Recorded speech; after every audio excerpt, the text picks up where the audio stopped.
Coba renungkan berulang-ulang. Apa yang membuat sampai kadang-kadang anak-anak Tuhan, hamba-hamba Tuhan, kemudian menggeser tujuan Tuhan itu ke dalam tujuan dirinya. Saya temukan satu kata. Itu kata ialah pantas. Atau kalau tambah satu kata di depan adalah merasa pantas. Ketika mau kasih pindah pendeta Yandi dari sini ke sini, saya mulai perlahan-lahan merasa diri pantas. Kalau ke tempat yang fasilitas lebih bagus, orang lebih bagus, kan saya bilang, saya pas di situ.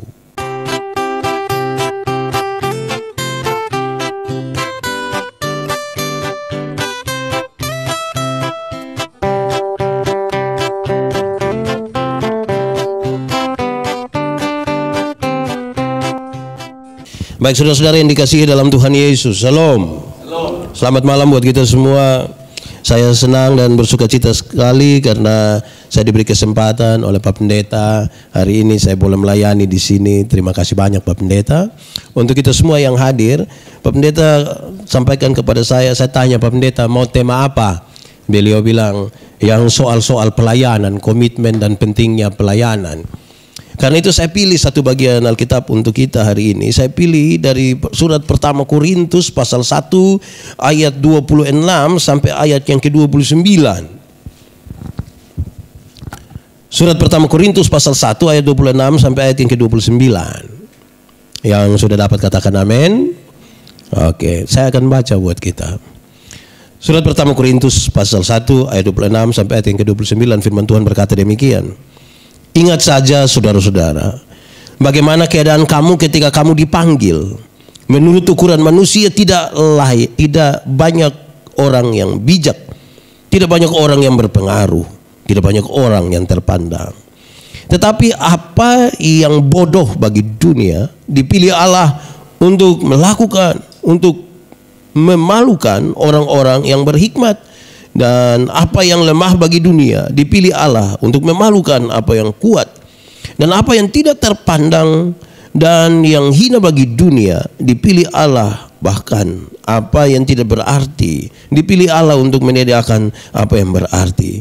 Supaya jangan ada seorang manusia pun yang memegahkan diri di hadapan Allah. Demikian firman Tuhan.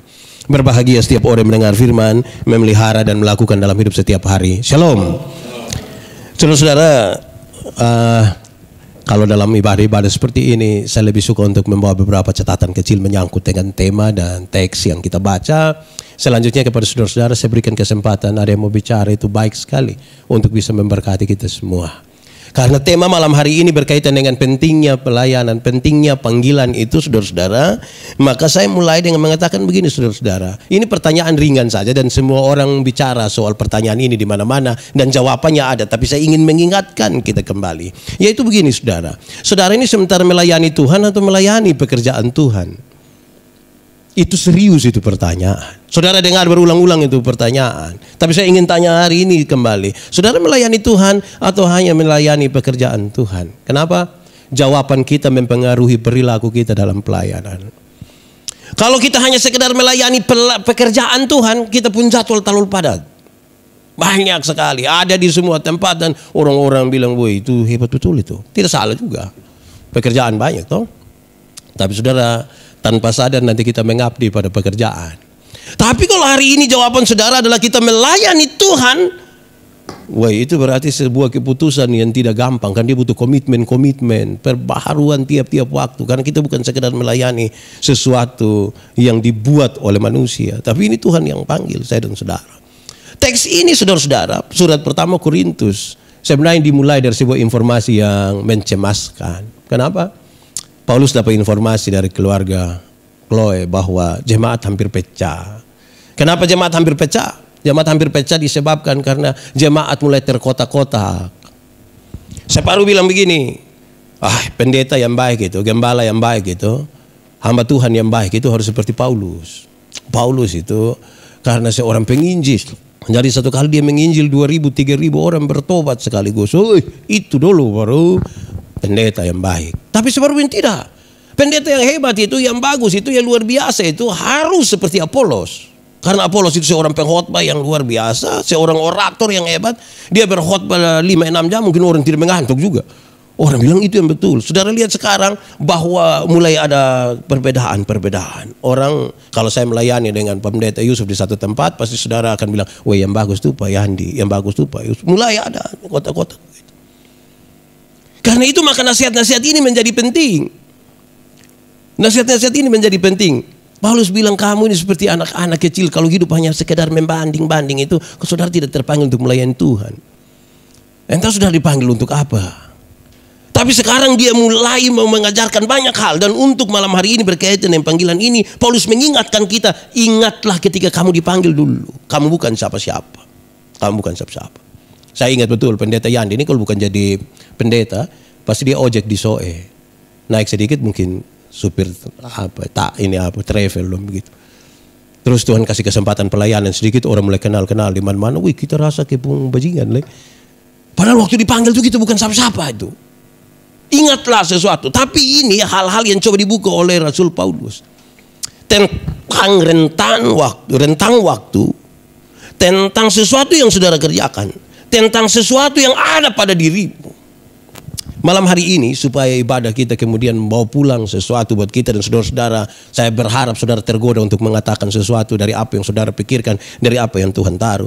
Maka saya ingin menggoda saudara dengan pertanyaan ini sebelum kita lebih serius masuk di sini. Masihkah saudara melayani Tuhan?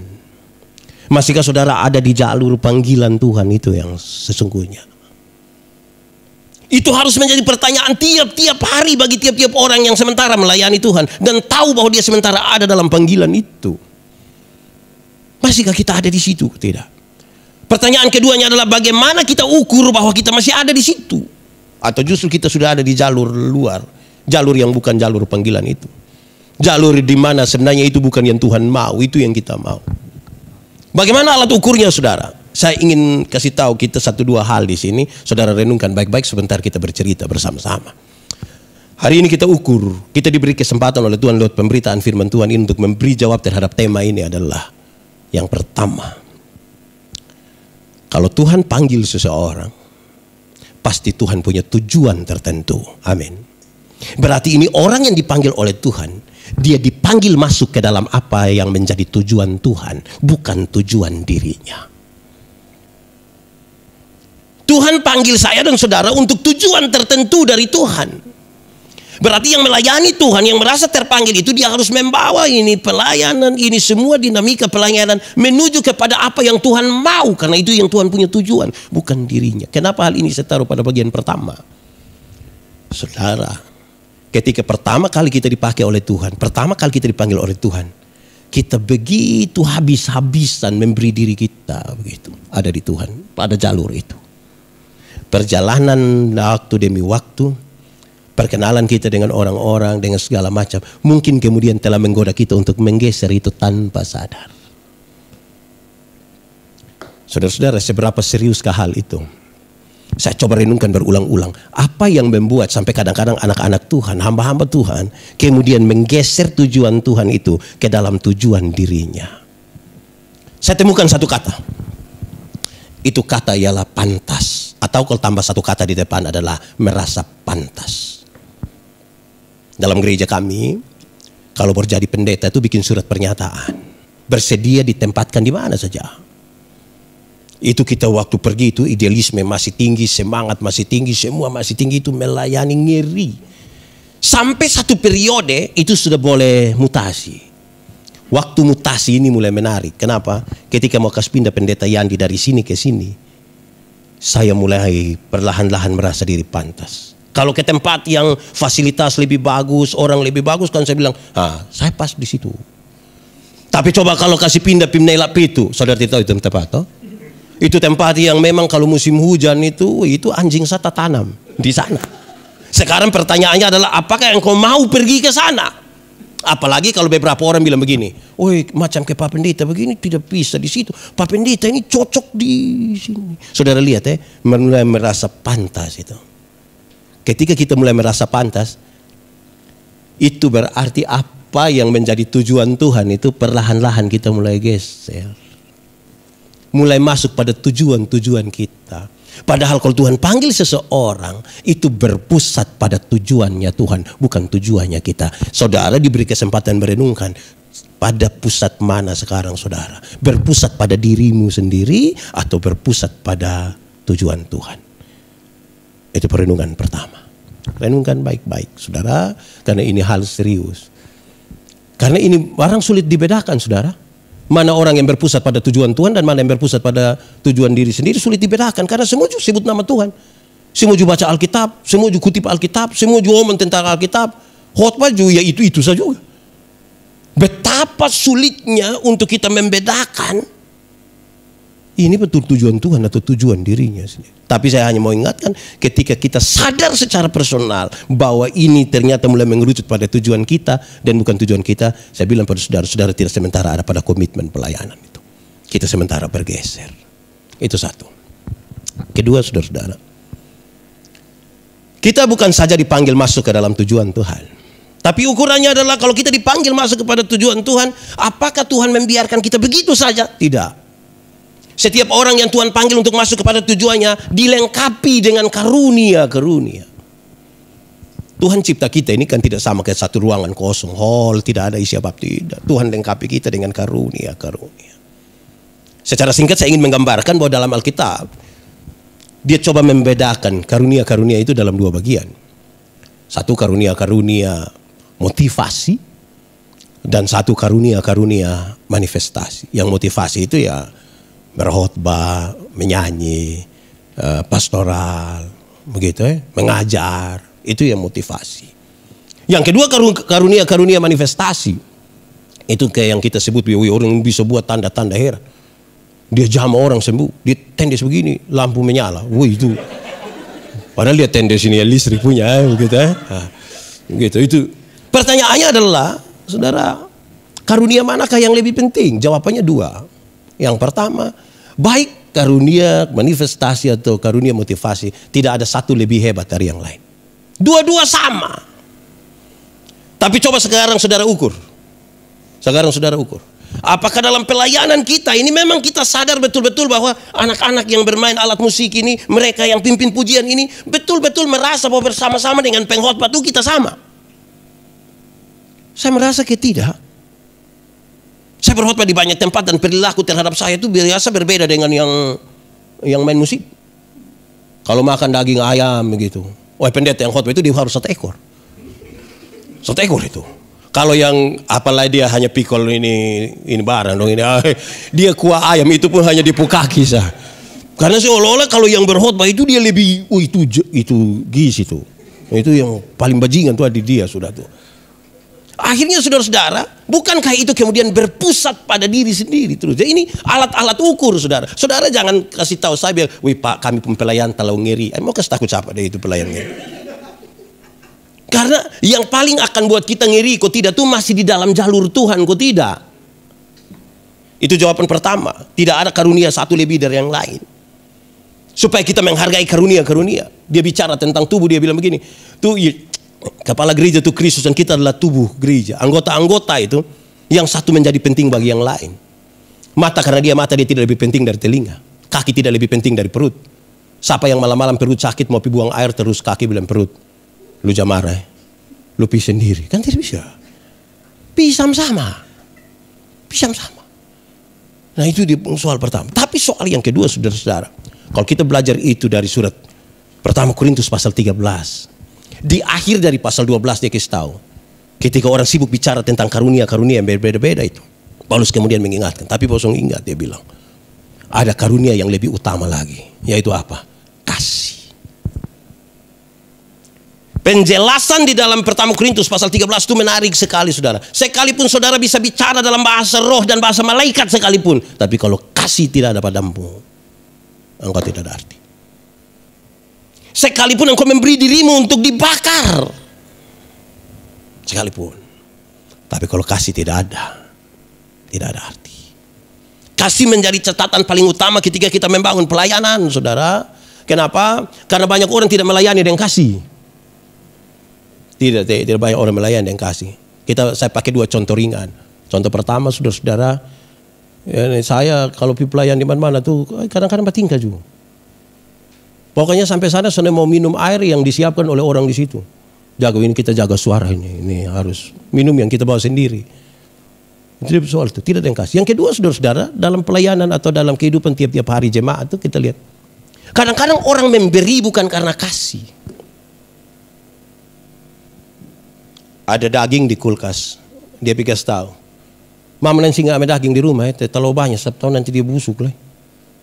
Jadi ambil ini barang supaya jam busuk kau kasih bawa saya pu rumah, mau bau na di lupu rumah, jangan di saya pu rumah. Ini kan memberi juga, tapi tidak dengan motivasi kasih. Saudara lihat, ini kalau kita mau belajar bertumbuh nah di sini, jangan dari dulu begitu sah. Lebih kritis sedikit ke dalam. Kalau mau berilah begitu, berilah. Kadang-kadang saudara-saudara kami ketika pelayanan ke banyak tempat, salah satunya yang viral beberapa waktu yang lalu itu Amnuban Timur. Saya tidak kesalah semua orang, saya tidak belajar untuk kesal, tapi saya berpikir begini, saudara. Bayangkan saudara, pergi kita bawa super mie, 10 dos, terus kita kasih orang, foto, terus muat di media, tulis, indahnya berbagi. Itu kelebe. Saya tidak bilang salah, saya tidak bilang salah. Motifnya yang serius untuk kita renungkan. Motivasinya itu. Supaya saudara lihat, ketika kepada kita diberi karunia, catatan seriusnya adalah apakah saudara menemukan apa yang Tuhan taruh di dalam hidup, dalam dirimu. Tuhan waktu panggil Musa bilang, saya ini tidak petah lidah, saya ini omong agak gagap itu. Saya tidak bisa. Kenapa Tuhan panggil saya? Tidak, lupi. Nah, kalau begitu Tuhan, jangan suruh saya pergi kalau engkau tidak menyertai aku. Hai, itu ada tongkat di situ, lu bawa, saya pi. Saya akan menyertai, nanti saya berdiri di antara kamu. Pergi saja. Tuhan tidak pernah kasih. Persoalannya adalah apakah kita menemukan sesuatu yang Tuhan taruh di dalam diri kita atau tidak. Banyak orang ikut pelayanan tapi dia tidak menemukan apa yang Tuhan taruh dalam diri. Kakak, saya ikut majang suruh saya buat apa-apa tuh, saya ikut saya. Pokoknya saya ibadah, jangan suruh doa, wih berat. Biar saya lihat-lihat dulu, gitu. Itu bahaya itu. Itu dia, saya kira tidak lagi di jalur itu. Dia di jalur 40 mungkin itu dia. Dia mulai keluar sedikit di situ. Saya melayani dan banyak orang, terus beberapa kali tanya saya, Pak Pendeta, yo bisa alat musik apa? Saya tidak bisa. Saya ini alat musik satu, saya itu pun juga hanya alat musik tiup. Ini apa? Saksofon. Livery. Bulan Agustus tuh baru dia bunyi.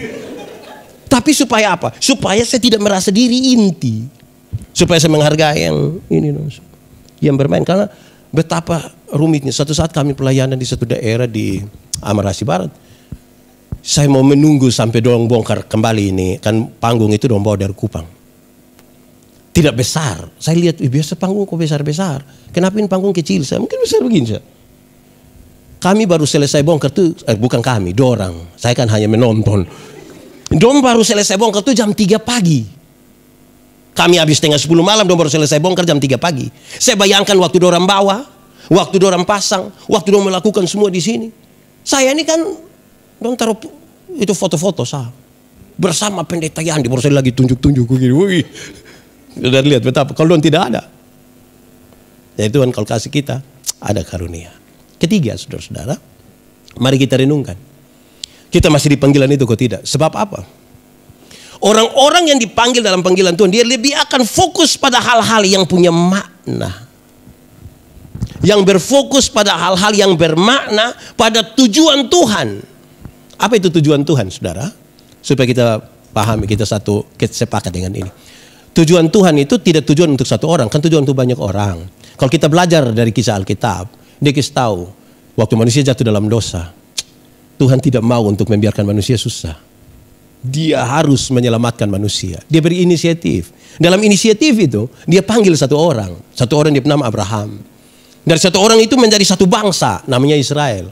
Dari satu Israel itu menjadi semua umat manusia, termasuk saya dan saudara. Berarti tujuannya itu tujuan untuk kepentingan banyak orang ini. Sehingga orang-orang yang dipakai oleh Tuhan adalah orang-orang yang berpikir dan mengerjakan hal-hal yang bermakna bagi banyak orang. Bukan bagi dirinya sendiri. Untuk kepentingan banyak orang. Kepentingan banyak orang. Kadang-kadang dia punya kepentingan untuk banyak orang itu tidak dihargai. Kadang-kadang tidak dihargai. Tadi saya berbagi kisah kecil dengan Pak Pendeta. Saya kasih tahu. Saya kan berurusan dengan teman-teman kaum yang cacat dong itu, disabilitas. Kemarin ketika ada orang titip dong pemberkat, waktu saya antar, saya biasa bawa anak-anak, bawa ibu, saya bawa mobil sendiri, terus kami janji jam 8. Pas sampai begitu, kita ke kelompok yang mereka yang buta. Sampai di sana pas kami duduk-duduk, masih bercerita sedikit karena saya mau data 1-2 orang yang akan dikasih nikah. Kan dong tinggal sama-sama tapi belum nikah. Pas begitu tiba-tiba ada satu yang begini, Bapak Pendeta, yo, kita bisa mulai kok tidak? Ya saya lihat saya puisi, saya lihat yang mana itu. Padahal dia kan, ya kita juga tidak bisa salah dia. Kita ini hanya mau memberi diri untuk melayani. Sampai sana orang bilang, mulai kok tidak? Itu kadang-kadang kayak taceke.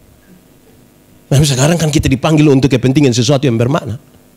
Satu saat ketika saya mendampingi seorang pelacur, menarik gitu. Dia sudah hamil. Bukan saya yang kasih hamil, orang lain yang kasih hamil. Terus karena itu dia sudah hamil, dia tidak bisa, tidak bisa kasih dia pun diri untuk dipakai, tidak dapat uang. Mau tidak mau saya yang kasih makan. Satu saat dia singgah, dia datang minta makan. Saya kan tidak ada apa-apa, uang tinggal 15.000. Saya angkatin 16.000 di muka ibu ini, saya punya istri. Waktu itu kami 2 masih pacaran. Saya ambil ini, saya kasih dia 15.000. Setelah dia dapat 15.000, dia buka 15.000, dia langsung kucak-kucakin uang, dia lempar di saya muka. Wah itu kemarang. Kita juga tidak ada hubungan ini. Saya juga tidak pernah pakai di pujasa juga. Baru dibuang dia siapa sesungguhnya saudara. Jadi kadang-kadang kita rela untuk mengerjakan sesuatu bagi banyak orang saudara-saudara. Belum tentu juga diterima. Persoalannya adalah saudara masih mau tetap di jalan itu kok tidak. Saya ingat ketika gereja kami, sinode kami bikin itu rumah singgah di Pasar Nekoten untuk kebutuhan anak-anak yang di pasar-pasar. Berbagi cerita dengan teman pendeta yang mengurus di situ menarik. Kan siap makan, ajar dong bahasa Inggris, matematika segala macam. Ini ada dong juga mantap. Dorang datang begini lihat makanan, kalau hanya itu dong, hanya ini sekolah. Ini gratis ini. Dong hanya ini. Itu kayak memang mau urut dada juga salah. Tapi saudara bisa bayangkan. Jadi saudara jangan pikir kalau ketika saudara aktif sekarang, itu kita betul-betul lagi di jalan Tuhan. Belum tahu. Jangan sampai kita hanya sekedar aktivis pelayanan, tapi tanpa jalur sesungguhnya. Itu ketiga. Keempat saudara-saudara, orang-orang yang Tuhan panggil dalam pelayanan itu, yang akan merenungkan lagi dia masih di jalan Tuhan kok tidak, itu dia digiring, diarahkan oleh Tuhan untuk mengambil keputusan. Dia diarahkan oleh Tuhan untuk mengambil keputusan. Keputusan itu sebegitu penting sekali dalam hidupnya. Keputusan itu terlalu penting. Karena tanpa keputusan itu, karena ini endingnya nanti di poin terakhir saudara. Kenapa keputusan itu penting? Karena keputusan itu yang menolong kita datang dengan segenap hati atau tidak. Saya ulangi untuk memberikan informasi ini. Saya kira saudara sudah tahu, tapi saya ingin sampaikan kembali. Setiap hari itu seorang manusia ambil keputusan antara 300 sampai 1.500 kali. Bangun tidur, mau langsung turun dari tempat tidur atau karena dingin jadi tarik tambah kain panas. Itu keputusan. Bangun tidur, mau berdoa dulu atau foto. Itu juga keputusan. Itu semua berkonsekuensi ke masa depan. Orang-orang yang Tuhan pakai, yang Tuhan panggil, dia seolah-olah diarahkan oleh Tuhan. Engkau harus ambil keputusan. Engkau mau melayani atau tidak? Engkau mau datang tepat waktu atau tidak? Engkau mau atau tidak? Kenapa? Karena kepada kita selalu diberi pilihan-pilihan. Ada beberapa orang rajin ke gereja. Terus saya tanya, wih Bapak rajin oh? Dia bilang, mau son rajin karena mana? Mau tua suboto-boto dari pagi. Daripada mau tombak lele, saya datang. Jadi ada rajin gereja tuh. Tapi dia datang bukan karena memang sebuah panggilan untuk datang. Kok daripada baklai deh ibu baklai sudah lebih pi itu dia hanya tunggu kapan pulang. Ada beberapa orang bilang begini, Bapak Pendeta sebenarnya datang. Tadi mam tua su telepon, su telepon berkota sempi ini lama-lama potong celaka di jalan. Jadi saudara lihat bahwa kita sementara ada dalam sebuah pelayanan, beraktivitas pelayanan, tapi tanpa keputusan, abu-abu sekali. Saya ingin bilang kepada saudara bahwa orang yang paling banyak celaka itu adalah mereka yang bukan buta. Di Kupang ini saudara lihat kalau orang buta itu, kalau dia jalan, sekali dia taruh di pun tongkat, dia langgar jalan, itu dia langgar sah. Kita yang pusing dengan pipi, dia lurus. Tapi coba yang pura-pura buta. Dia mau langgar, kok tidak langgar, kok bortak itu motor datang, lama-lama dia akan tabrak. Keputusan menjadi penting untuk itu. Itu keempat dulu.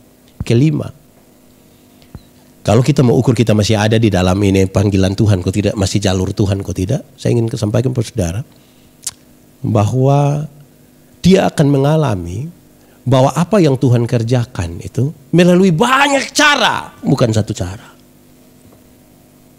Orang yang ada pada panggilan Tuhan itu, dia tidak membatasi dirinya untuk menikmati karunia-karunia dan pekerjaan-pekerjaan Tuhan melalui banyak sekali cara. Saya bicara kepada banyak orang berulang-ulang, saudara, bahwa dalam pelayanan tidak ada yang bernama pengalaman, tidak ada.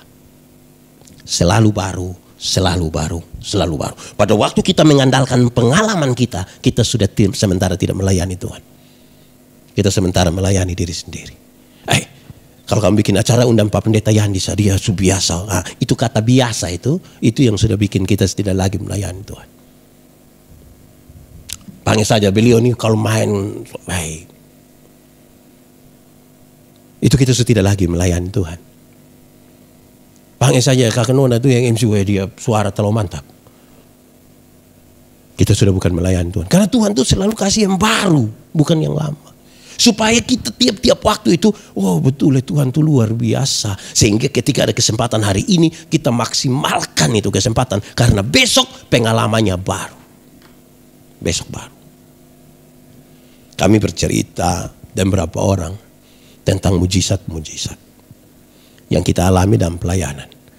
Terus saya bilang satu kisah kecil, saya bilang. Saya ingat ketika saya masih melayani di Alor, saya rindu ini ibu pendeta ini. Kami dua belum menikah waktu itu. Saya rindu ketemu ibu ini. Tapi bagaimana ini? Kapal feri itu baru akan keluar dari Alor jam 12 siang. Saya pelayanan di Ilawe itu habis sekitar jam 10 pagi. Oke, tapi saya bilang, Tuhan, saya mau pergi ketemu itu perempuan. Habis pelayanan saya ambil air, taruh di satu botol, terus saya pegang pisang satu sisir, jalan. Dari Ilawe ke jembatan itu hitam itu tidak terlalu jauh, 29 kilo. Jalan kaki. Kapal jam 12. Saya jalan-jalan sampai Pantai Daerah, ada mobil satu dari belakang. Woi adik, mau pergi mana? Di jembatan hitam. Naik. Saya senang sudah, naik. Saya sampai di jembatan hitam 12:30. Lebih sedikit. Saya mandi di gereja itu, saya ganti pakaian. Pak Pendeta, Ibu Pendeta tanya, Yani, mau pergi mana? Pergi Kupang. Pakai apa? Ferry. Lupa ferry, dia tunggu dulu. Pokoknya beta pi, suruh minta tolong koster antar beta sampai Dermaga. Sana Pak, bepi. Sampai sana, kita pas sampai. Itu ferry sudah di Tanjung 9, sedikit lagi masuk Pura. Beta berdiri di pinggir dermaga, Tuhan nih. Lihat-liatin ferry terus kembali. Sampai di pintu gerbang mau keluar. Entah ini sengaja atau tidak sengaja, beta dengar percakapan dari dorang lewat itu apa lagi yang besar-besar itu. HTK apa itu. Ini polisi marah-marah. Pokoknya petugas itu marah-marah. Kenapa kamu tidak teliti? Jadi suruh pulang kembali. Ternyata ada alat satu dari Wetar yang harusnya dibawa ke Kupang, dan ternyata itu alat belum naik. Keputusan mereka adalah ferry itu harus kembali ke Alor, ke Dermaga untuk ambil itu alat. Pas sampai dong buka itu tempat, saya juga masuk dengan alat. Sampailah saya di Kupang. Terus saya koma di situ, saya tambah ini kalimat. Tapi ingat, 1 kali. Amin kok? 1 kali.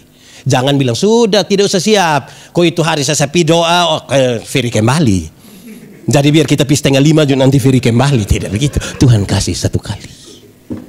Amin kok? Jadi kasihlah kita, kasih kesempatan untuk menikmati lagi. Karena itu tidak akan berulang. 1 kali. Ketika saya di Alor, saya singgah di satu pelayan rumah, Ibu Pendeta Ina, almarhum dia. Kami duduk-duduk bercerita, makan. Aduh hujan lebat. Jam 9 malam, dia bilang, Kak ini bagaimana? Sudah saya berdoa. 5 menit kemudian hujan berhenti. Saya turun. Pergi ke Kalabahi, besok saya pulang dia begini. Wih, kakak, bisa tadi malam berdoa hujan berhenti? Bisa. Saya iya. Kenapa? Karena hujan tidak berhenti, berarti tadi malam kita dua tidur sama-sama. Karena tubuh tanpa tidur satu sah. Saya mau tidur di mana? Lu di mana coba? Kita sama-sama di situ toh? Iya. Jadi Tuhan juga tidak mau begitu. Dia dengar dia hamba. Untuk berdoa Tuhan, ini berat, roh penurut, tapi daging lemah. Terus saya koma di situ, saya tambahkan. Tapi ingat, 1 kali. Bukan besok hujan, piin dulu cepat-cepat nanti doa. Itu hujan tidak berhenti lagi. Hujan-hujan terus. Atau jangan sampai ketika saudara dengar bahwa saya berdoa. Ketika saya melayani satu waktu di daerah sekitar Sumba.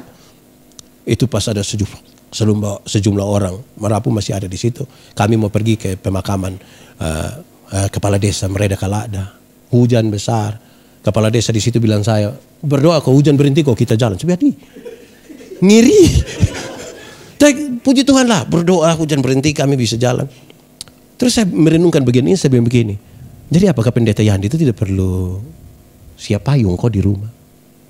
Kok dia berdoa hujan berhenti?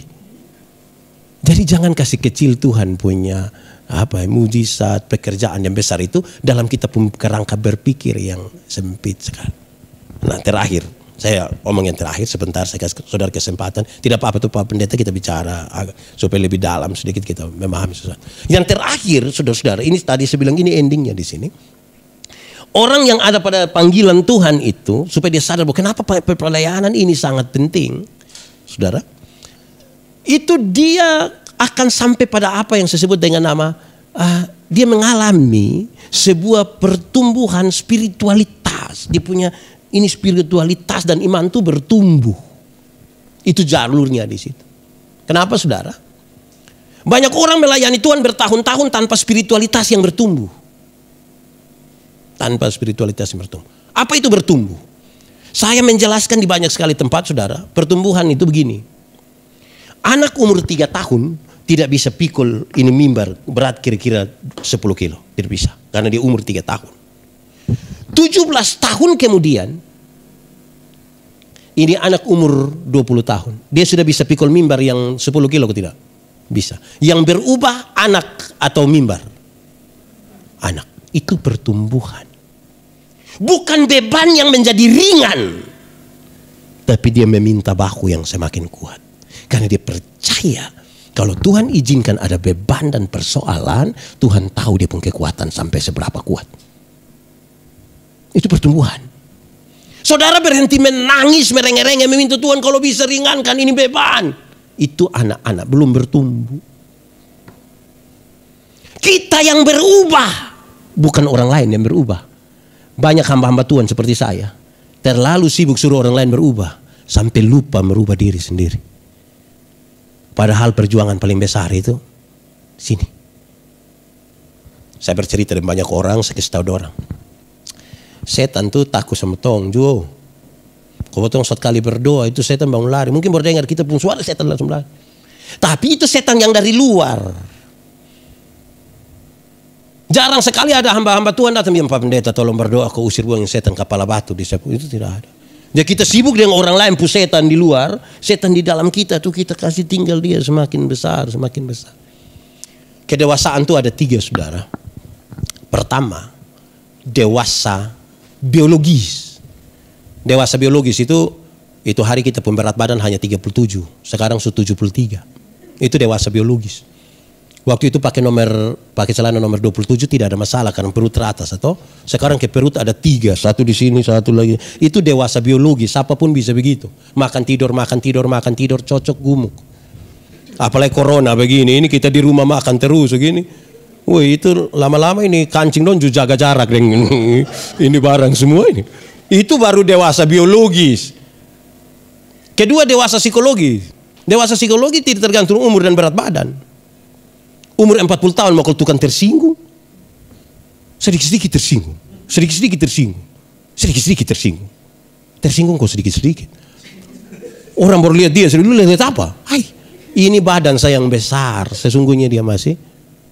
Nah yang ketiga, ketika dia punya kedewasaan spiritualitas, kedewasaan iman itu yang menarik saudara. Kenapa? Spiritualitas itu gerakan dari dalam ke luar, bukan dari luar ke dalam. Banyak orang melayani karena gerakan dari luar ke dalam, bukan karena dari sini ke luar. Ini dia hidup, dia melayani dari cara pandang orang terhadap dirinya. Saudara-saudara, saya aktif lagi di Facebook ini kira-kira 3 minggu atau 1 bulan lalu. Belum lama lagi. Dulu saya lebih memilih diam.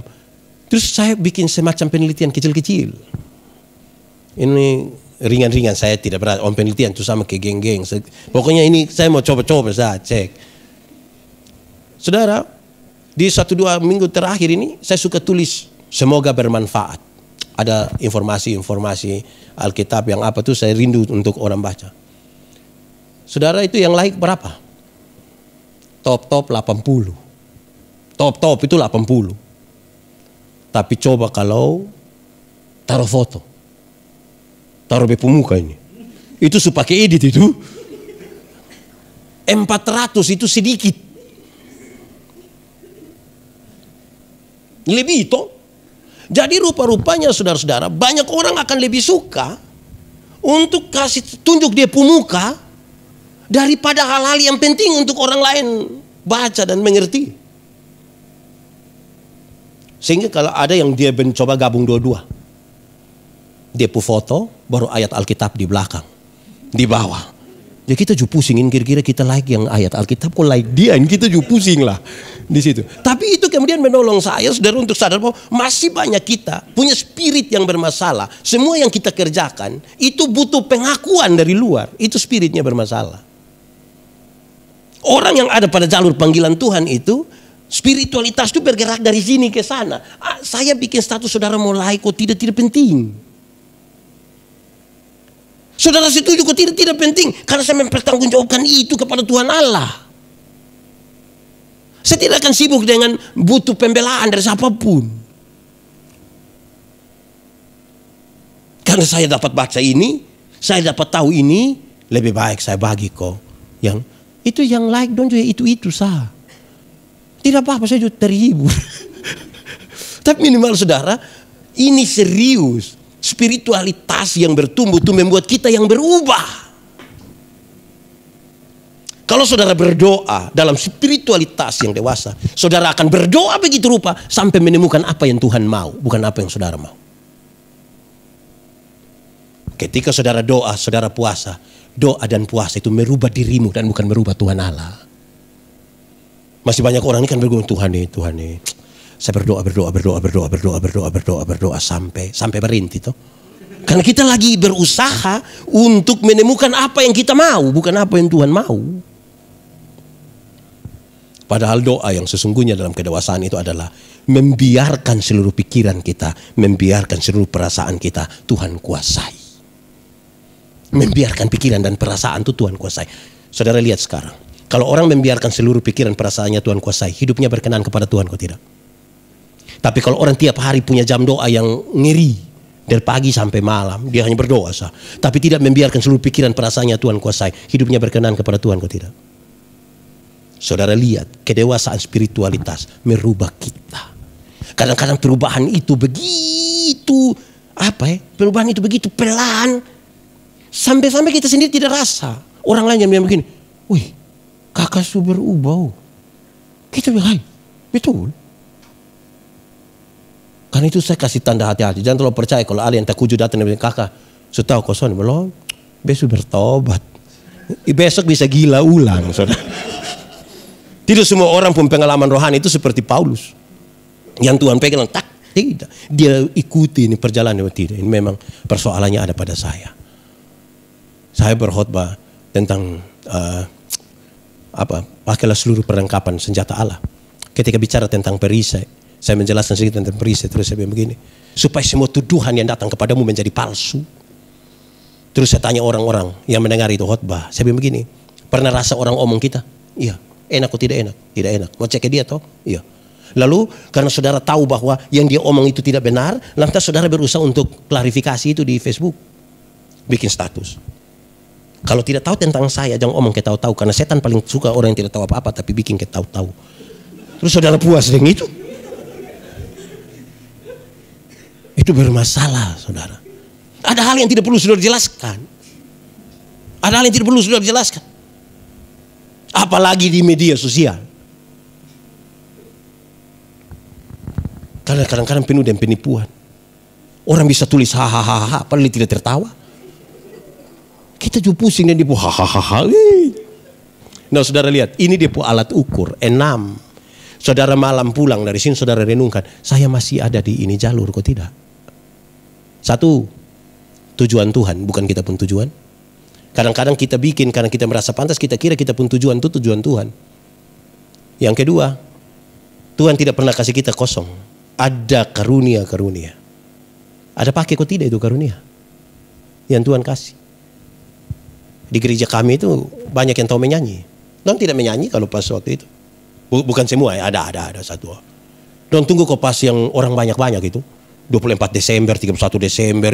Itu solo Judia, 2 Judia, paduan suara Judia. Semua dia habis itu. Ini talenta tak salah itu. Ketiga, Tuhan itu, kalau kita masih di jalur panggilan Tuhan tuh, kita melakukan segala sesuatu bermakna. Bermakna untuk kepentingan yang banyak orang itu. Keempat, dia panggil kita untuk dengan banyak cara. Banyak sekali cara. Untuk kita menikmati dia pun ini dia punya mujizat-mujizat dan karunia-karunia. Nah, ini yang kelima, yang keempat itu. Dia mengarahkan kita untuk ambil keputusan. Karena saudara tidak akan bisa buru 2 rusa sekaligus untuk dapat di satu waktu yang sama. Tidak bisa, itu nasihat orang tua dulu. Alkitab bilang begini, orang yang mendua hati tidak akan pernah tenang dalam hidupnya. Harus ambil keputusan. Kakak Nona dong seumur 28 tahun, baru menikah ada 2 laki-laki sekaligus mau. Yang harus dilakukan adalah ambil keputusan. Buat tiap malam hanya bilang, ini kok, ini. Lama-lama tidak kawin itu. Keputusan menjadi penting. Tanpa keputusan tuh kita, rumit. Baru yang terakhir, kita ada pada kedewasaan. Oh kita rasa beta hidup yang lama nih.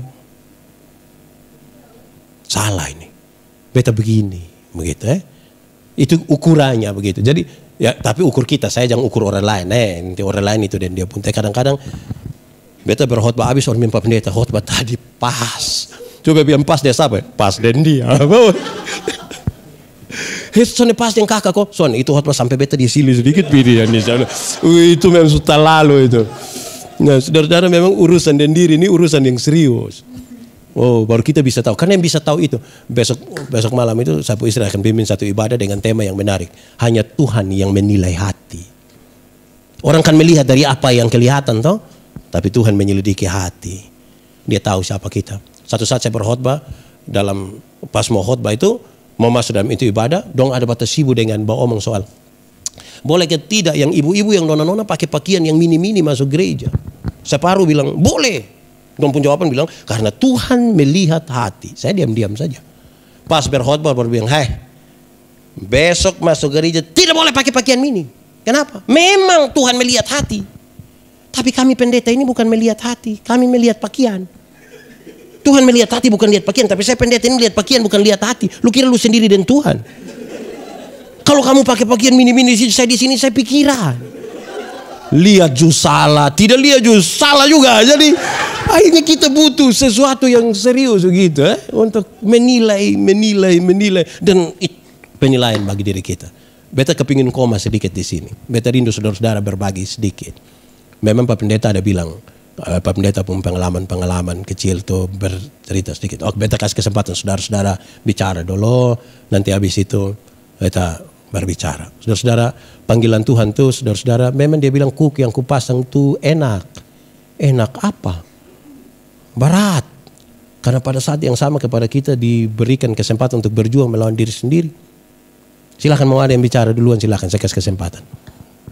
Biarlah kita bisa saling memberkati satu dengan lain. Toh, saya belajar dari saudara-saudara, saudara-saudara belajar dari saya. Kita saling mengisi, itu hal yang penting.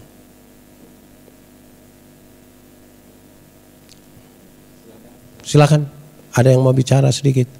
Biar ini, hampir saya bilang yang di rumah mau bicara boleh. Tapi ini Dong lihat saya tidak lihat dorang ini. Bagaimana dong bicara kok saya tahu. Ada yang mau bicara silakan saya kasih kesempatan. Biar bisa memberkati kita semua toh. Kalau dia mau bertanya pun boleh. Tapi jangan yang susah-susah. Saya mungkin tidak tahu. Yang ringan-ringan tapi bisa menjadi berkat. Pentingnya pelayanan. Tapi saya tadi betul-betul sengaja untuk mengarahkan kita untuk melihat pelayanan itu apa. Terus kemudian kita ukur kita sendiri. Kita masih di jalur pelayanan yang sesungguhnya atau tidak. Nah kaitan dengan itu kita melayani ini bukan karena. Tadi saya suka lagu itu ketika kita masuk firman. Tuhan lebih dulu melayani kepadaku. Melayani. Jadi kita melakukan. Hendaklah kamu berkasih kasihan. Karena aku lebih dahulu mengasihi kamu. Jadi ketika Tuhan suruh kita melakukan sesuatu. Karena dia mendahului kita. Bukan kita dahulu Tuhan. Karena kita terima sesuatu dan cuma-cuma. Itulah yang membuat kita mau melayani. Saya suka pakai teori tentang keselamatan itu kira-kira begini.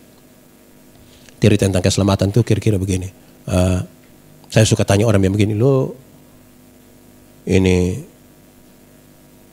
kita dua tidak kenal.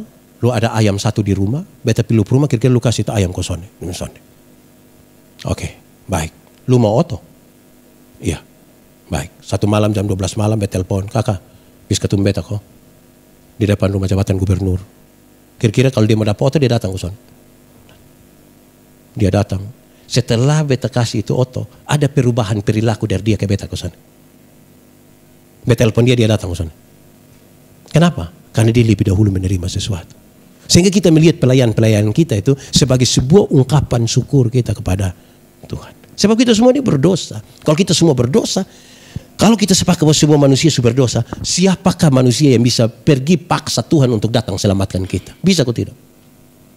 Jadi kalau kemudian kita selamat, semata-mata itu hanya karena kasih karunia dia mau turun kok, tolong amis yang kita. Yang bisa saya buat itu adalah, Tuhan saya bisa mengucap syukur dengan cara ini saja, ini saja, ini.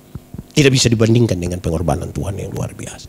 Saya kira saya cukup di situ. Silakan, ada yang mau bicara sedikit. Omong sedikit, sana apa kok. Pak Pendeta juga. Silakan kakak. Siap. Saya ingin sedikit bertanya, mungkin bahasa saya kurang bagus karena saya bukan tipe orang yang berbicara. Siap. Mungkin dalam keseharian kita sering ada terlintas dalam pikiran bahwa kita melayani atau kita melakukan bagian Tuhan, nanti Tuhan akan melakukan bagiannya untuk kita. Salah satu contoh untuk saya sendiri gitu. Jadi okelah kita full di pelayanan, konsekuensinya pasti kita akan diberkati. Nah, yang saya mau tanya, apakah jika kita sudah ada dalam pelayanan, terus kita secara dunia kita sudah diberkati, itu menjadi satu tolak ukur atau ada tolak ukur lainlah bahwa kita sudah ada dalam track yang dimaksud itu? Terima kasih. Saya kira ini pernyataan sekaligus pertanyaan yang serius sekali buat kita. Dari ungkapan tadi, ungkapan itu bilang kita lakukan kita pembagian, nanti Tuhan lakukan Tuhan pembagian. Itu pernyataan sesungguhnya. Saya tidak langsung mengarah kepada apa yang menjadi fokus dari pernyataan itu. Dan saya ingin kasih tahu, hati-hati pakai itu kalimat. Karena yang dimaksud dengan saya melakukan saya pembagian, Tuhan melakukan Tuhan pembagian, itu berkaitan dengan ada hal yang bisa kita kerjakan dan ada hal yang tidak bisa kita kerjakan. Jadi kalau saya pergi mendoakan orang sakit, tugas saya adalah datang, siap saya berdoa. Dia sembuh kok tidak, itu bukan yang saya kerjakan, tapi Tuhan kerjakan. Nah, banyak orang memahami ini seolah-olah kepada pernyataan tadi, saya sibuk urus Tuhan begini, pasti Tuhan nanti. Ini berarti kita pelayanan untuk dapat berkat. Itu motivasinya adalah motivasi kita. Kita dipanggil pada tujuan kita, bukan pada tujuan Tuhan. Karena teorinya bilang, ketika kita melayani, karena kita sudah diberkati, baru kita melayani. Bukan kita di pelayanan supaya kita diberkati. Kita sudah diberkati, baru kita pergi pelayanan. Satu saat saya punya istri mau melahirkan. Saya masih melayani di pedalaman Amanuban Timur, di Keneno. Pas saya antar ibu ke puskesmas mana ini, Bakunase, jam 9, sebelumnya kan saya mau bawa perjamuan kudus di sana, kira-kira jam 11. Saya bilang, dokter, saya titip saya istri. Pak Pendeta, Pak mau pergi mana? saya mau melaksanakan saya pun tugas. Ay Pak, ini harus didampingi oleh istri, oleh suami. Saya bilang, apa? Banyak perempuan melahirkan tidak ada suami, itu bisa kok. Masa ini saya? Saya pergi dalam sebuah keyakinan persis seperti yang tadi kakak omong. Kalau saya sibuk urus Tuhan pun urusan, Tuhan nanti sibuk urus saya pun urusan. Itu kan saya pergi dan begitu. Itu tahun 2010. Tahun 2012 saya sadar bahwa itu pernyataan salah, keliru. Kenapa? Satu saat saya dalam sebuah pelayanan di Denpasar, ada seorang sahabat dari Jakarta bilang saya, Pak Pendeta, sibuk pelayanan? Iya. Berapa pun jadwal? Boy banyak. Oke. Saya mau kasih tahu Pak, Anda belum melayani Tuhan kalau keluarga Anda belum terlayani. Saya bilang apa? Lu mau saya batal buang, saya pun jadwal, lu kok duduk lihat ibu sah. Makan itu cinta. Terus dia bilang begini, kadang-kadang kita kira yang disebut jemaat itu yang ada di jauh sana. Sampai kita lupa kalau istri juga jemaat, anak juga jemaat. Banyak orang melayani dari Rejua ke Yerusalem. Bukan Yerusalem, Yudea, Samaria, baru ke Rejua dan ke ujung-ujung bumi. Saya sadar sekarang, saya tanya dia, lalu apa yang harus saya buat? Pak harus segera buat jadwal. Pak harus segera periksa mana penting, mana tidak penting. Pak harus tahu quality time dengan dorang itu seperti apa. Bukan berapa jam Pak dengan dorang, tapi apa yang Pak lakukan selama 5 menit sama dengan dorang. Nanti Pak lihat kenapa kalau Pak makin tinggi tidak dong ikut, Pak hanya tinggal menunggu waktu jatuhnya. Saya pulang, saya cuci pakaian. Saya begini cuci pakaian ini. Ngeri. Saya pel rumah. Kalau anak belum masih sekolah itu saya kasih mandi dong. Padahal saya punya jadwal ini ngeri. Nah saudara-saudara, saya omong ini bukan untuk berpusat kepada saya. Saya ingin sampaikan supaya jangan ada orang yang berdalih begitu. Wih saya sibuk ini, saya tidak mungkin akan urus. Orang lain mau nikah susah setengah mati. Kita ini diberi kesempatan menikah. Lalu kenapa tidak urusin anak? Ada banyak orang meminta anak dari Tuhan belum dapat. Kita dikasih anak. Lantas kita abaikan itu hanya karena sibuk mau pelayanan. Itu dulu. Sekarang bagaimana memberi jawab terhadap apa yang beliau sampaikan. Ketika kita sudah diberkati dan berkat-berkat jasmani, apakah itu sudah yang dimaksudkan? Saya kira tidak. Kita tidak sementara membangun sebuah teologi sukses. Yang saya maksudkan di sini adalah jangan sampai kita ukur Tuhan itu hanya lewat materi-materi. Jadi akhirnya kalau ini orang dia gereja-gereja kok dia punya umat, dia salah. Tuhan punya umat yang percaya kepada dia baru 10. Bosan ini belum bertumbuh ini. Kamu kasih berapa ini? 7.000. Aduh, bosan butuh doa dan puasa dulu. Ini. Tidak bisa begitu. Karena ukuran-ukuran itu ukuran manusiawi. Kalau kita baca teks tadi serius sekali. Ini memang kepada kita tuh Tuhan percayakan ada yang 1 talenta, ada yang 2 talenta, ada yang 5 talenta. Pengembangan kita seperti apa? Ukuran kita jangan ukuran-ukuran kekayaan. Kalau ukuran jasmania, kita sukalah dari orang yang tidak menyembah Tuhan. Kenapa? Saya suka berkhotbah di mana-mana. Saya bilang, kalau hanya ukur Tuhan lewat kesehatan, banyak orang yang tidak kenal Tuhan lebih sehat dari kita. Yang tukang minum sopi itu minum dari 3 hari lalu sampai tadi pagi, istirahat sedikit, minum ulang dan tidak tahu sakit. Kita yang berduduk dekat AC pulang pilek, Bapak. Jadi kalau ukur Tuhan hanya lewat itu, kita sukalah itu. Jangan ukur Tuhan hanya lewat kekayaan. Ada banyak orang yang tidak kenal Tuhan malah lebih kaya dari kita.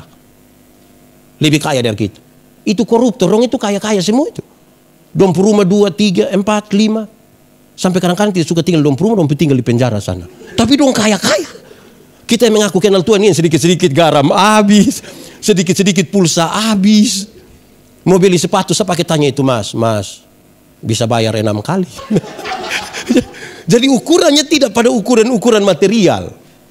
Tadi malam saya bawa satu materi tentang persembahan. Itu menarik sekali karena dapat sambutan dan pertanyaan yang sangat banyak. Apa itu persembahan? Saya pakai beberapa dimensi tentang persembahan. Karena selama ini orang berpikir persembahan itu hanya hal-hal yang bersifat sangat material. Padahal dia sampai lupa bahwa memberi diri juga itu persembahan. Pikiran, perasaan, dia punya kehadiran di situ persembahan. Terus karena saya kutip 2 Korintus 9, di situ dia sampaikan hal yang lebih lagi. Kamu harus lebih lagi, dia bilang. Yang lebih lagi itu adalah begini. Kepada kita itu kan ada standar-standar, begitu. Banyak orang menjadi 2 hal di situ. Pertama, kalau dia biasa kasih 5.000, itu seumur hidup itu dia persembahan 5.000. seumur hidup itu. Entah gaji 13 datang kok tidak, entah ada corona kok tidak, pokoknya 5.000 tuh 5.000. Makanya di depo otak tuh hanya ada 5.000. Ketika dia pegang 50.000 dia akan bilang, singgah di kios kok kita tukar tahan uang karena beta mau kasih 5.000. Itu material itu. Jadi dia terfokus itu. Tapi yang kedua, dia arahkan kita, kamu harus lebih lagi, dia bilang. Itu kan nasihat Rasul Paulus untuk menggoda jemaat-jemaat di Korintus. Kamu jangan hanya pikir kamu diri sendiri. Jemaat-jemaat di Yerusalem itu dong susah. Karena itu kamu punya kewajiban. Di sini kamu memberi, oke, tapi kamu harus membantu jemaat-jemaat di pusat di Yerusalem. Supaya dong tidak hanya berpikir bagi dirinya sendiri. Jadi kemudian menjurus kepada apa yang beliau sampaikan. Kalau begitu, berkat-berkat yang Tuhan kasih kita adalah alat untuk kita lebih lagi di dalam Tuhan. Bukan menjadi ukuran, dia menjadi alat. Kalau Tuhan percayakan kepada kita sesuatu, berkat itu apa? Saya suka pakai contoh ini. Berkat itu adalah kalau ada gelas, ada air, kita tuang ini air di gelas penuh, terus dia tumpah. Itu berkat. Yang Tuhan kasih kita sudah bisa memberkati orang lain, itu berkat. Tapi kalau kau tidak pernah penuh-penuh, itu bukan berkat itu. Itu sekikir itu. Nah, sekarang kita ada di mana? Kita ada di mana? Saya suka sebuah tafsiran kecil tentang Laut Mati dan Sungai Yordan. Dia bilang, kenapa di Laut Mati tidak ada kehidupan? Karena airnya tidak mengalir. Dia tersimpan di situ. Kadar garam menjadi sangat tinggi. Tidak ada satupun yang bisa hidup di situ. Kenapa di Sungai Yordan ada kehidupan? Karena airnya terus mengalir, terus mengalir. Kalau berkat-berkat yang Tuhan percayakan kepada kita, kemudian menjadi alat, mengalir terus. Ya Tuhan kasih kesempatan kepada kita toh. Kalau kita pipa, kita itu dia punya selang. Ya ketika air mengalir ke sini, dia pun dinding-dinding selang dong kan basah-basah itu. Lain hal kalau kita sumbat ame selang di bawah begini, kita dapat sendiri, air sudah tidak akan turun lagi. Nah saya kira itu yang paling serius untuk kita menilai. Karena memang banyak orang persis seperti tadi kakak bilang. Dong kira kalau sudah berkati tari jalan kaki sekarang sudah oto. Padahal dia tidak berubah, yang berubah makin parah. Saya berkhotbah hari Minggu saya bilang begini. Dulu kami ketika saya melayani di Alor itu kan jalan kaki. Tidak ada air. Air hujan yang kita tada selama 1 tahun. Tidak ada sumur, tidak ada leding, tidak ada kali apapun. Sungai itu tidak ada. Kami tada air hujan untuk pakai 1 tahun. Kalau tada dari rumah seng aman.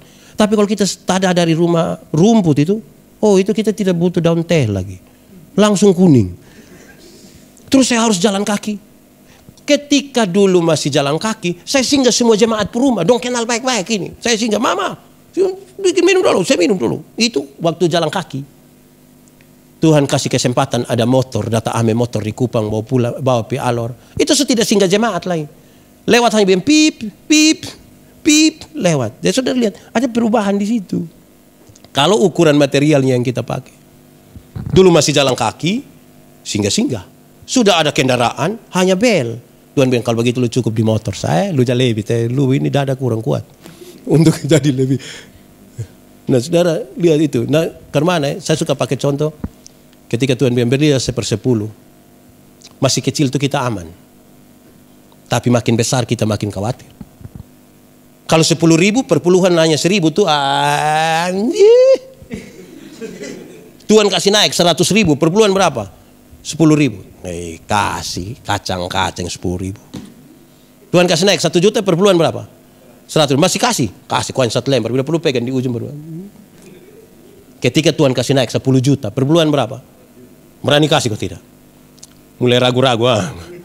Angkat 1 juta di tangan kiri, 9 juta di tangan kanan, baru dilihat ulang-ulang begini. Lihat 2-3 kali terus dia begini. Tuhan juga mengerti ini gitu. Waktu kita bilang Tuhan juga mengerti itu, kita suka gagal tuh. Jadi jangan taruh ukuran materi di situ. Ukurannya adalah kalau Tuhan masih memberikan kesempatan pada kita hidup, berarti kita harus menjadi berkat. Saya baca Pak Roni Runtuh pun status kemarin dulu, dia tulis begini. Kalau Tuhan masih berikan kekuatan kepada kita, itu berarti Tuhan mau supaya kita menolong orang lain. Terima kasih, saya kira itu yang bisa saya sampaikan. Silakan, masih ada kok. Ada lagi bicara sedikit, boleh. Silakan kakak Nona.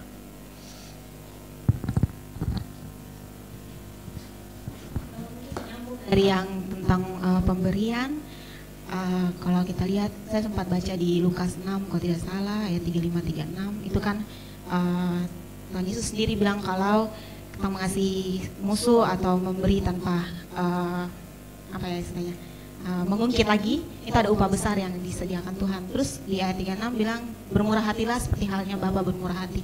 Jadi kalau misalnya kita memberi karena termotivasi oleh karena Bapa sudah menyediakan upah yang besar bagi kita, apakah itu salah? Ataukah kita termotivasi karena Bapa terlebih dahulu sudah bermurah hati? Itu sih. Terima kasih. Oke. Baik, saudara-saudara. Saya mau ajak kita untuk merenungkan bahwa begini, ada dua hal saya ingin memberi tanggapan kecil terhadap apa yang disampaikan oleh Kakak Nona ini. Ini menarik ini. Pertama, saudara-saudara, Tuhan Yesus bilang begini, kalau engkau mau bawa sesuatu dan membawa persembahan itu di altar Tuhan, teringatlah engkau akan kesalahan saudaramu. Kasih tinggal buang itu persembahan, situ pi berdamai dulu dengan dia. Baru datang engkau memberi persembahan. Kalau tidak, ini menjadi tidak ada arti sekali. Bahkan dalam tanda petik, ini disebut munafik. Karena ada hubungan erat sekali antara sikap perilaku kita dalam relasi sosial dengan sikap iman kita kepada Tuhan Allah. Itu hubungannya dekat sekali. Yang Yakobus bilang, iman tanpa perbuatan pada hakikatnya mati. Itu dulu. Yang kedua, karena ini bahan saya baca kemarin, dia bilang begini, 2 Korintus 9 ayat 6, nanti baca terus sampai habis. Tapi saya coba baca ayat 6. Ayat 7. Ayat 7. Hendaklah masing-masing memberikan menurut kerelaan hatinya, jangan dengan sedih hati atau karena paksaan, sebab Allah mengasihi orang yang memberi dengan sukacita. Jadi motivasi utama dari pemberian itu harus ada di situ. Kalau kita sementara banyak-banyak uang baru kita kasih 1 juta, kan kita rasa tidak ada.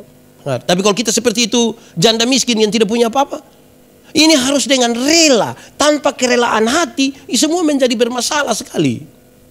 Jadi motivasi kita sekali lagi tidak boleh diarahkan pada berkat-berkat. Karena kadang-kadang kita mengejar kepada apa? Biarlah saya memberi, biar saya memberi supaya. Harusnya itu kata supaya kita ganti. Karena semiskin-miskinnya orang Yahudi, dorang harus cari satu orang yang lebih miskin lagi dari dorang untuk dong memberi sesuatu. Akhirnya kita tidak akan pernah menemukan orang miskin karena semua orang berkewajiban moral untuk memberi. Beda dengan kita tahu. Pas corona kau mau bagi itu bantuan langsung tunai itu semua jadi miskin habis. Itu kita pusing juga ini. Jadi ini menjadi motivasi utama. Orang akan melihat sesuatu yang dari luar, tapi Tuhan menyelidiki hati. Dia tahu kita punya motif apa. Kalau kita kasih 50.000 supaya bilang orang yang memberi sedikit, ini kan sekali lagi kalau kita baca 6, camkanlah, yang memberi sedikit dapat sedikit, yang memberi banyak dapat banyak. Ini bukan hukum tabur tua berkaitan dengan kita kasih 50.000 kok dia bawa bunga 500.000. Dia sementara menasihati jemaat untuk ingat, kalau kamu sudah dapat sesuatu itu, berbagilah. Kalau kita baca terus ayat 8, ayat 11 dan seterusnya dikasih ingat. Kepada kamu akan diberi berbagai-bagai kelimpahan, kebajikan dan hati yang rela. Supaya jangan ukur kita pun kekayaan itu hanya kekayaan material. Kalau kita baca di situ, kalau saya baca, dan Allah sanggup melimpahkan segala kasih karunia, ayat 8 itu, kepada kamu supaya kamu senantiasa berkecukupan di dalam segala sesuatu, bukan hanya dalam uang, segala sesuatu. Ayat 12, ayat 11, kamu akan diperkaya dalam segala macam kemurahan hati. Nah, kita pun persoalan kan kita ukuran semua pakai hitungan doi. Nah. Akhirnya saya lihat beberapa orang nih ketika dia melayani, ada jemaat yang dia tahu ini donatur paling besar. Wih, itu dia sempurna salah. Togor dia juson. Oh iya, Bapak usul kita terima itu. Bapak usul kita terima. Kok dia yang geng? Nah. Kadang-kadang kalau kita melayani orang tuh beda sekali. Kalau orang kaya tuh kita pitu, kita terlalu mantap. Bapak kita doa kok Bapak? Iya. Doa kasih mama juga kok? Iya. Anak-anak juga kok? Iya. Usaha juga kok? Iya. Lama-lama Bapak tuh tidak omong, kita yang omong kembali ke sebab Tuhan. Tapi kalau kita melayani orang miskin melarat, tutup mata kita berdoa. Mati juga itu Tuhan berkenan. Jadi motivasinya menjadi penting. Terus jangan kasih kecil seolah-olah ukurannya material. Karena Tuhan janji memberikan berbagai-bagai kemurahan, kecukupan yang ukurannya bukan material. Ukurannya bukan material. Nah, masih banyak gereja-gereja pakai ukuran-ukuran material. Padahal setiap kali uang tambah banyak, dong tambah bapak kalai. Dong pakai bacek nah. Yang satu bilang, hei kenapa kau baca persembahan kamu son catat? Tolong pakai huruf besar semua. Itu dia pun soal. Gitu ya kakak. Hormat. Aman Suko? Nah, ya, semoga ini bisa menolong kita saudara-saudara. Tapi yang paling inti dari semua itu adalah mari kita merenungkan lagi. Tiap-tiap hari saya pendeta, saudara-saudara yang melayani, mari kita renungkan lagi. Apa kita masih di jalur itu kok tidak? Karena tanpa sadar kita bisa saja bergeser. Kan biasanya kalau kita ukuran orang tidak di Tuhan itu kan adalah kalau dulu dia sibuk pelayanan, sekarang dia sudah berhenti kok mabok sah. Sehingga kita kerja hanya bakalai dia sah. Sementara kita yang motivasi mulai berubah ini kita sudah tidak, kita lupa bahwa kita ini bermasalah ini. Seolah-olah yang bermasalah itu adalah dorang yang dulu rajin kemudian sekarang tidak rajin. Padahal kita juga mungkin motivasi berubah. Yesus omong kepada Nikodemus, engkau harus dilahirkan kembali. Nikodemus jago. Kalau pakai ukuran-ukuran manusiawi dia terlalu jago. Kenapa? Dia pimpinan ini orang-orang ahli kitab dong ini. Dong melakukan 10 hukum Taurat, melakukan semua. Tapi kepada orang yang melakukan semua ini yang Tuhan bilang engkau harus dilahirkan kembali. Karena ada yang masalah, ada yang bermasalah pada cara berpikir dan motivasimu. Engkau harus dilahirkan kembali. Supaya engkau ada pada jalur yang Tuhan maksud. Tuhan memberkati kita.